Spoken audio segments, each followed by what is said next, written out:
Recently Dhruv Rathee का एक बहुत ही कंट्रोवर्शियल वीडियो आया। क्या हिंदूज बीफ खाते हैं? कुछ हिंदुओं के लिए आखिर बीफ इतना सेंसिटिव इशू कैसे बन गया? और उससे भी बड़ी कंट्रोवर्सी, क्या वैदिक काल में मांस खाया जाता था, स्पेसिफिकली बीफ खाया जाता था? इसी के साथ याद आता है सुधांशु त्रिवेदी का एक रीसेंट क्लेम, जहां पर नॉर्थ ईस्ट में बीफ खाने के सवाल पर वो बोलते हैं कि वो बीफ थोड़ी है। हमारे लिए कौन माता है? गाय माता है। ठीक, जो नॉर्थ ईस्ट में खाया जाता है वो गाय है क्या? नहीं जी, उसका नाम है मिथुन। तेरे नाम का कुत्ता पालो साले। इसी के साथ तीसरी चीज दिमाग में आती है कि भारत दुनिया का दूसरा सबसे बड़ा बीफ एक्सपोर्टर देश है और कुछ सालों तक तो नंबर 1 भी था। अब ये तीनों चीज़ों का कॉम्बिनेशन अगर कर लिया जाए तो बहुत ही ज़्यादा कंट्रोवर्शियल है और तीनों गलत भी हो सकते हैं, सही भी हो सकते हैं। और इस बहुत ही कंट्रोवर्शियल मुद्दे को आज के वीडियो में डिटेल में डिकोड करते हैं। जब भी कॉन्वर्सेशन में मीट की बात आती है या फिर स्पेसिफिकली बीफ की बात आती है तो मोस्ट लोग अनकंफर्टेबल हो जाते हैं। Guys, is this beef? Did I just eat beef? Shit.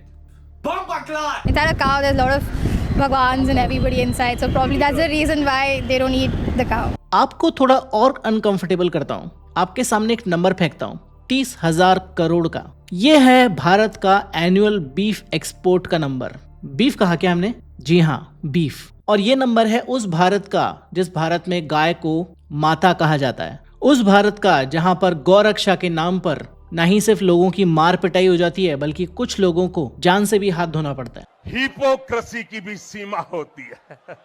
अब इस लाइन पर आपके दो अलग अलग रिएक्शंस हो सकते हैं। पहला कि जिसे तुम बीफ कह रहे हो वो बफेलो है, काऊ नहीं। और दूसरा कि तेरा सोर्स क्या है। दोनों क्वेश्चन ही बहुत वैलिड है और दोनों का ही आंसर देने की मैं कोशिश करूंगा। सुधांशु त्रिवेदी जो अंधभक्तों के आइंस्टाइन हैं, उनकी बात बाद में करेंगे। पहले हम ध्रुव राठी के वीडियो की पड़ताल करते हैं। ध्रुव राठी ने अपने वीडियो में आर्गुमेंट दिया कि एंशिएंट इंडिया में लोग मांस खाते थे और बीफ भी उसमें से एक था। तो ये सब सुनकर एज यूजुअल थोड़ा सा लोग भड़क गए, बोले ये तो एंटी हिंदू प्रोपेगेंडा है, लेफ्टिस्ट का नैरेटिव है और ना जाने क्या क्या। पहले क्लियर कर दूं कि ये वीडियो ध्रुव राठी के वीडियो को जस्टिफाई करने के लिए नहीं बनाया गया है और ना ही यहाँ पर मैं वो सारे रेफरेंसेस ले रहा हूँ जो ध्रुव राठी के वीडियो में लिए गए हैं, इक्का दुक्का को छोड़कर।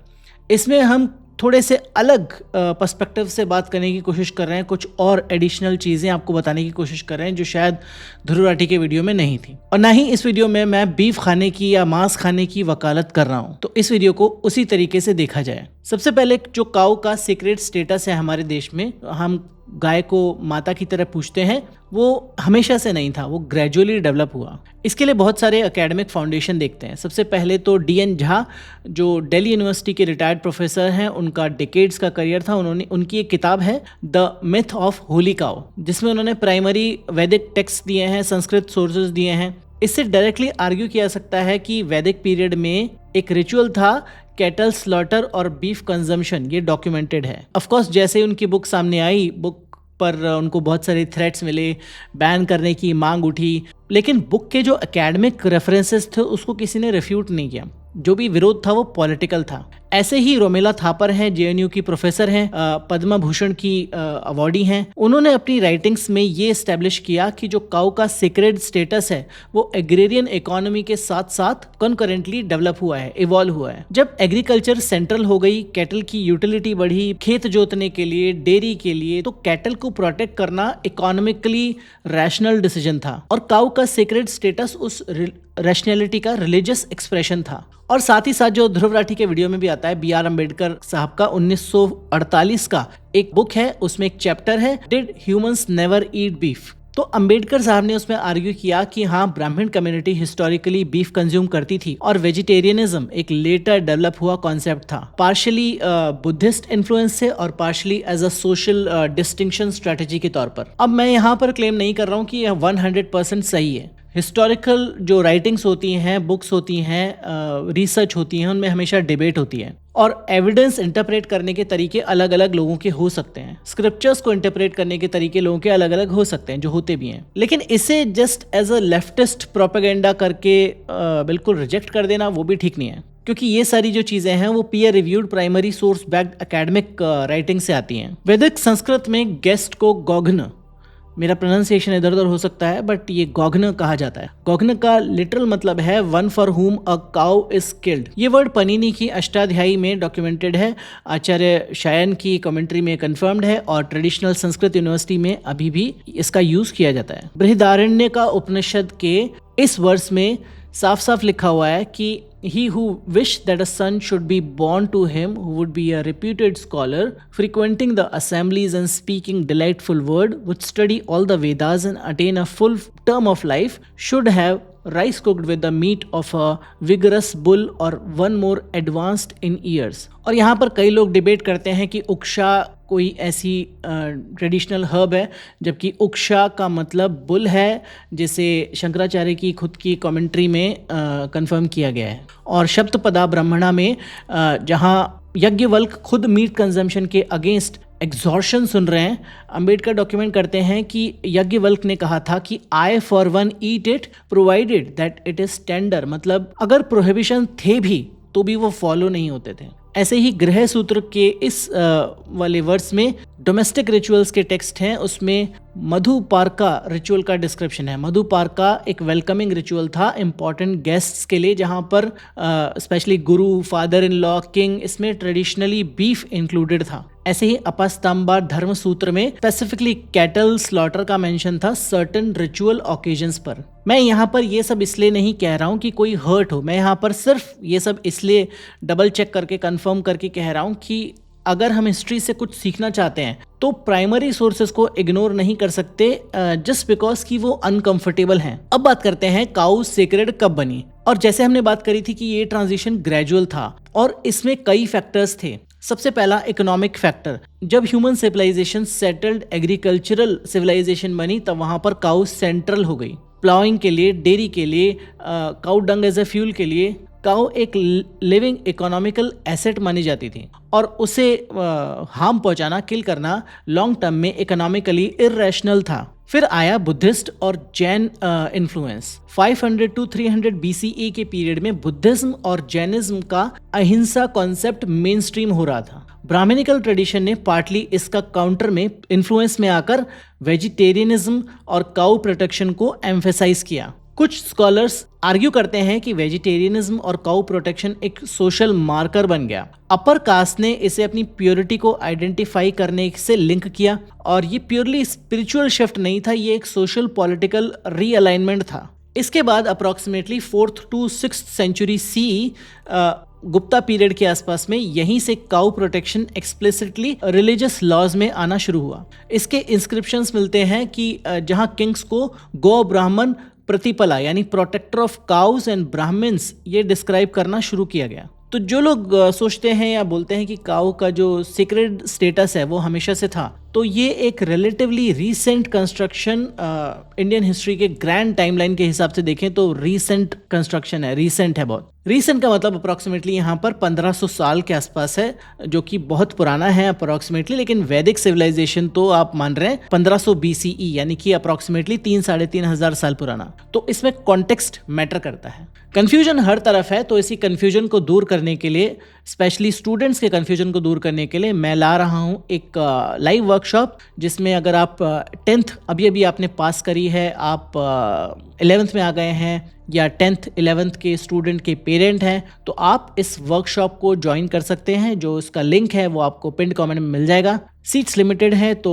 जल्दी कीजिए और अपना सीट सिक्योर कीजिए। अब ये सब बात स्टार्ट हुई सुधांशु त्रिवेदी वाली, जब उनसे एक रीसेंट टीवी डिबेट में पूछा गया कि आपने हर कहीं पर तो बीफ बैन करवा दिया, नॉर्थ ईस्ट में तो बीफ खाया जाता है, वहां पर आप क्यों नहीं बैन करवाते? तो जो उनका जवाब था आप खुद सुन लीजिए। जो गौ हत्या पर बैन लगना चाहिए, नॉर्थ ईस्ट में नहीं लगेगा, ये गोवा में नहीं लगेगा, बहुत सारे स्टेट्स में नहीं लगेगा। बहुत गजब जानकारी आप लोगों को रहती है, बताता हूं। हमारे लिए कौन माता है? गाय माता है। हाँ? ठीक। जो नॉर्थ ईस्ट में खाया जाता है वो गाय है क्या? नहीं जी, उसका नाम है मिथुन। जो गाय है उसका जोलॉजिकल नाम है बस इंडिकस, और जो नॉर्थ ईस्ट में खाया जाता है दैट इज बस टॉरस। तो हम होमोसोपियंस है ना। होमोसोपियंस क्या होता है? और होमोसेपियंस और ओरंगुटैन तो जमीन आसमान का डिफरेंस हो गया यहाँ पर। ये कम से कम सेम जीनस तो है, होमो इरेक्टस है ना। हाँ। इसीलिए मैं कहना चाहता हूं गाय माता है, मतलब एक खास प्रजाति की गाय को खाना वहां पर अलाउड है। अब जैसे गाय माता है, जर्सी गाय माता नहीं है ना, भारतीय गाय माता है। तो इसलिए मैं कह रहा अच्छा, एक breed की allowed है। नहीं, एक समस्या क्या हो गई, ये सब सुन के तो जो होस्ट था ना वो भी हंसने लगा कि एक को माता माना है, दूसरी को मौसी तो मान लो कम से कम। जितनी भी जानकारी आज लोगों को नहीं रह गई है कि गौ माता है कौन, इसीलिए कहा गया अकल बढ़िया भैंस, तो भैंस माता नहीं है, गाय माता है। मगर क्या बताएं, और जिन लोगों को आज भी वो कितना गहरा बैठा हुआ है मैकाले वाला, याद करें तमिलनाडु के एक मंत्री ने बोला था जब हम राजस्थान, मध्य प्रदेश, छत्तीसगढ़ जीते थे कि बीजेपी सिर्फ गोमूत्र के राज्यों में जीत सकती है। और मैं आपके दर्शकों के लिए कहना चाहता हूं, जाके चेक कर लीजिए, गोमूत्र का anti fungal, anti bacterial treatment, medicinal treatment का यूएस में पेटेंट है और उस पेटेंट का नंबर है 6410059।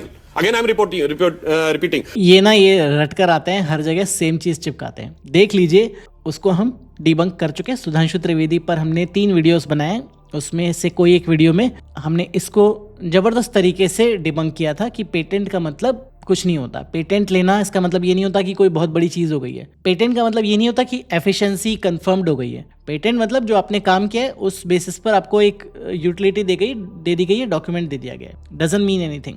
एक ब्रीड की गाय को नहीं मारना है, बाकी ब्रीड की गायों को मारकर खाया जा सकता है। हम ये नहीं कह रहे हैं, हमारे यहां तो किसी को नहीं खाया जाना चाहिए, हम तो ये कहते यही कह रहे हैं सुधांशु त्रिवेदी कि एक ब्रीड की जो काऊ है वही है हमारे लिए सही, क्योंकि वो हमारे पॉलिटिकल फ्रेमवर्क को सूट करता है, जिसको आगे डिटेल में बताएंगे। सुधांशु त्रिवेदी, जो हमने पुराने वीडियोस में बात की है कि जो भी बोलते हैं वो सुपर कॉन्फिडेंट तरीके से बोलते हैं कि अच्छे लोगों को लगे कि यार ये बात तो इतने कॉन्फिडेंस के साथ बोल रहे हैं तो कुछ ना कुछ तो सही होगा, क्योंकि उनकी बात हमेशा साइंटिफिक लगती है, फैक्चुअल लगती है। But most of the times, जो हमने पुराने वीडियोस में बात करी है सुधांशु त्रिवेदी की पहले आप वाली सीरीज में, कि हमेशा वो बात करते हैं कॉन्फिडेंटली और साइंटिफिक साउंडिंग वर्ड्स, बट वो अधिकतर टाइम थोड़े से साइंस के टर्म्स में थोड़े फ्लैट हो जाते हैं। तो सुधांशु जी बात कर रहे हैं मिथुन की, कि वो गाय थोड़ी है, वो तो मिथुन है, बिल्कुल अलग स्पीशीज है। पता नहीं सुधांशु जी ने बायोलॉजी कहाँ से पढ़ी है, बट जहाँ से मैंने बायोलॉजी पढ़ी है थोड़ी सी सिचुएशन अलग है वहाँ पर। सबसे पहले समझते हैं मिथुन क्या है।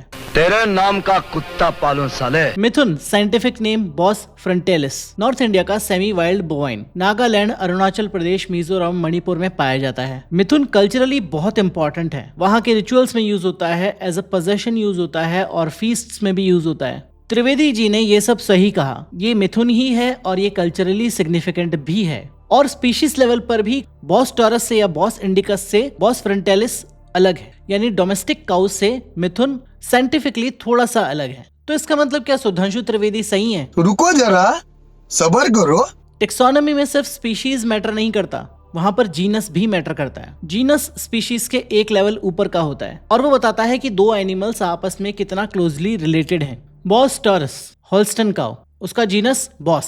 बॉस इंडिकस देसी काउ, जीनस बॉस। बॉस फ्रंटेलिस मिथुन, उसका जीनस भी बॉस। क्या करता बॉस बॉस बॉस। ये तीनों बॉस जीनस के एनिमल्स हैं। ये कितना क्लोज रिलेशन है इसको एक एग्जांपल से समझते हैं। जैसे लायन और टाइगर दोनों पेंथेरा जीनस से आते हैं, अलग स्पीशीज है इसी की तरह। लेकिन ये कोई नहीं कहता कि मैंने शेर नहीं मारा, टाइगर मारा, दोनों कंप्लीटली डिफरेंट एनिमल हैं। त्रिवेदी जी का लॉजिक एग्जैक्टली ऐसा ही है। वो लोग काऊ नहीं खाते, मिथुन खाते हैं, कंप्लीटली डिफरेंट स्पीशीज।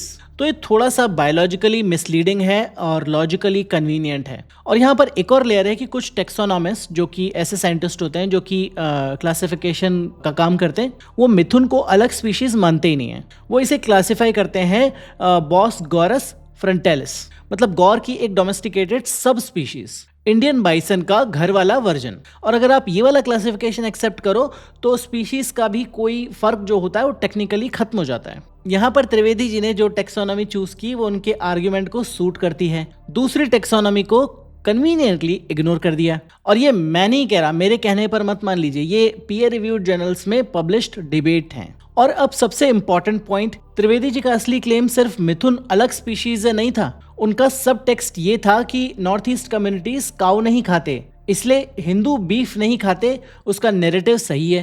तो आइए ग्राउंड रियलिटी चेक करते हैं। मेघालय में खासी या गारो कम्युनिटीज में काऊ बीफ ओपनली अवेलेबल है, मार्केट्स में लीगल है और ये नॉर्मल ग्रोसरी आइटम की तरह बिकता है। नागालैंड में कैटल बीफ भी मिलता है, सिर्फ मिथुन नहीं। मिजोरम में प्रेडोमिनेटली क्रिश्चियन कम्युनिटी है तो बीफ रेगुलरली कंज्यूम होता है और वहाँ के मार्केट्स में आइजोल में आपको मिल जाएगा। तो सिर्फ मिथुन है, काऊ नहीं, ये ग्राउंड रियलिटी से मैच नहीं कर रहा। त्रिवेदी जी ने बेसिकली एक स्पीशीज लेवल डिस्टिंक्शन दिया ताकि जीनस लेवल, ग्राउंड लेवल और जैसे हम थोड़ी देर में देखेंगे ट्रेड लेवल रियलिटी से ये हमारा ध्यान हटा दे। क्लेवर मूव था, लेकिन साइंस कन्वीनियंट नहीं होता। अब बात करते हैं एक लेवल और ऊपर जाकर जेनेटिक एविडेंस की। 2 स्टडी हुई हैं, एक 1993 में, एक 2019 में। 1993 वाली स्टडी में मिथुन का जो माइटोकॉन्ड्रियल डीएनए है, mtDNA एनालिसिस में ज़ेबू कैटल यानी बॉस इंडिकस टाइप की सिमिलरिटी मिली। तो ये पब्लिश डेटा है, वेरीफिएबल है।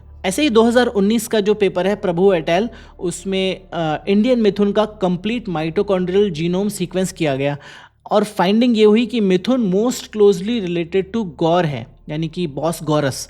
Directly domestication from gaur supported है। अब हालांकि इसमें और भी नुआंसेस दिए जाते हैं कि मिथुन का जो एक्चुअल ओरिजिन है वो डिबेटेड है। अब बात करते हैं बड़ी हिपोक्रेसी की तरफ, जो पॉलिटिकल हिपोक्रेसी है। 30,000 करोड़ रुपए की हिपोक्रेसी। एक बार को मान लेते हैं त्रिवेदी जी की बात कि स्पीशीज का फर्क मैटर करता है। मिथुन अलग स्पीशीज है, इसलिए नॉर्थ ईस्टर्न कम्युनिटीज का कंजम्पशन ओके है। अब एक और स्पीशीज को चेक करते हैं, वाटर बफेलो। ये काऊ से जेन्युइनली बहुत ज्यादा अलग है और डिफरेंट जीनस है एंटायरली। तो जो बफेलो का स्लॉटर है त्रिवेदी जी के लॉजिक के हिसाब से वो काऊ स्लॉटर से बिल्कुल अलग चीज है। No problem, right? यहीं पर आती है इंटरेस्टिंग बात, क्योंकि इसी नो प्रॉब्लम चीज को भारत 30,000 करोड़ रुपए लेने के लिए एनुअली एक्सपोर्ट करता है और इसे हम प्रूव करेंगे एक्सपोर्ट नंबर से।